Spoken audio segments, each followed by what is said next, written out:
Emotions, we feel them every day, yet we don't always understand them. Happiness, sadness, fear, anger, all are part of our human experience.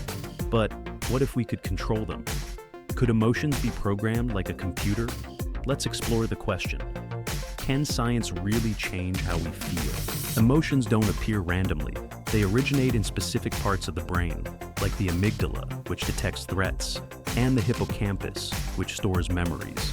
When an emotion is triggered, it sets off a complex electrical and chemical process across billions of neurons. Dopamine makes us feel excited, serotonin keeps us stable, oxytocin brings us closer, and cortisol kicks in when we're stressed. These tiny molecules are the invisible hands shaping how we feel. When you're afraid, your heart races. When you're angry, your muscles tighten. Emotions don't just live in the brain, they ripple through the entire body, influencing everything from breath to posture. There are 6 basic emotions: happiness, sadness, fear, anger, surprise, and disgust. But humans go further. We feel hope, guilt, gratitude, complex emotional states built on experience, thought, and memory. Today, machines can detect your emotions. EEGs, for example, read brainwaves and measure real-time emotional states. Emotional graphs and dashboards are no longer fiction. They are visible, measurable, and being used in research labs. Emotional programming is the ability to alter your emotional state using technology. Increase joy, reduce fear, remove anxiety. All with a few electric pulses or algorithmic tweaks. It's like adjusting a slider in a software interface. One real-world example is TMS, transcranial magnetic stimulation. Magnetic pulses gently stimulate the brain regions related to depression. The result? Improved mood. For many, it's a breakthrough when nothing else works. Have you ever been anxious speaking in public? With the right tech, that fear could be shifted into confidence. But if emotions are programmed, where do we draw the line between real and artificial? In lab experiments, scientists have implanted emotion-controlling devices into mice. When activated, fear is replaced by calm. This shows emotions can be biologically manipulated, at least in theory. But just because we can control emotions, should we? Does this violate what makes us human? Science asks the questions, but ethics demands answers. If emotions are programmed, are we truly feeling or just reacting to a pre-written script? Emotional freedom, once considered sacred, may be at risk. For people battling depression, changing emotions isn't just helpful, it's life-saving. Technologies like TMS offer hope to those who've lost all feeling. Here, emotional programming becomes a form of healing, not control. Technology is opening a new era, one where our brains connect directly to machines. Imagine adjusting your mood like toggling a button. In classrooms, emotion-sensing technology helps teachers adapt their lessons. If students are losing focus, the system recommends a change of activity. The result? Better learning, deeper engagement. At work, emotions affect performance. Some companies now monitor stress levels using wearables to boost productivity and support employee well-being. In relationships, emotion tech can help couples understand each other better. When one person can't express their feelings, technology might help bridge the gap.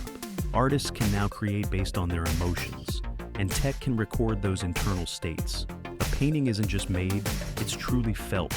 But emotions are also data, if stored, shared, or sold. Do we still own our feelings? Emotions should be private, yet technology may expose them. Tech isn't perfect. It can misread, misinterpret, or malfunction. Emotions are messy, and machines don't always get it right. If an entire society stays calm, empathetic, and cooperative, we might create a more peaceful world. Emotion tech isn't just personal. It could reshape our communities. In the future, mood control devices might be as common as smartphones. A tap could shift your state to calm, alert, or empathetic. But if everyone can adjust emotions at will, are they still genuine? Some believe emotional control is progress. Others argue emotions must be raw and natural, even painful. The real debate may not be, should we, but to what extent?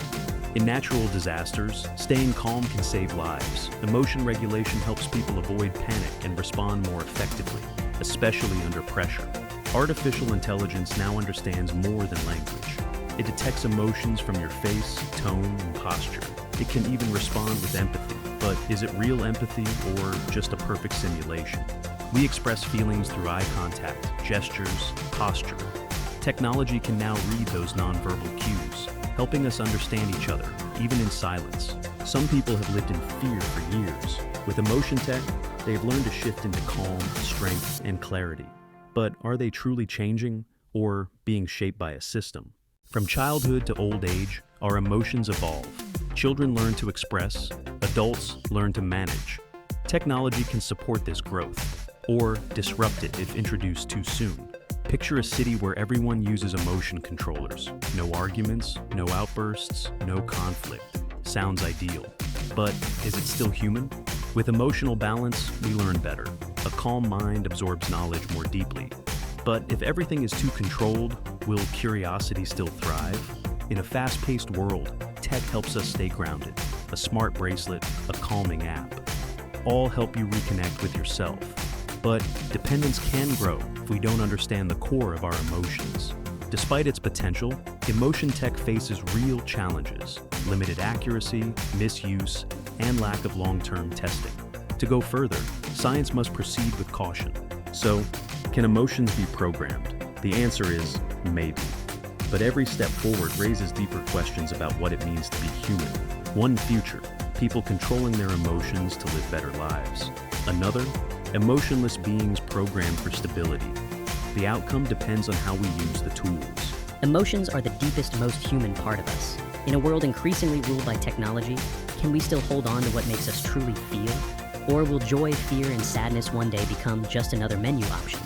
What do you think? Leave a comment, like, and subscribe, and join us as we explore the big questions of science and humanity.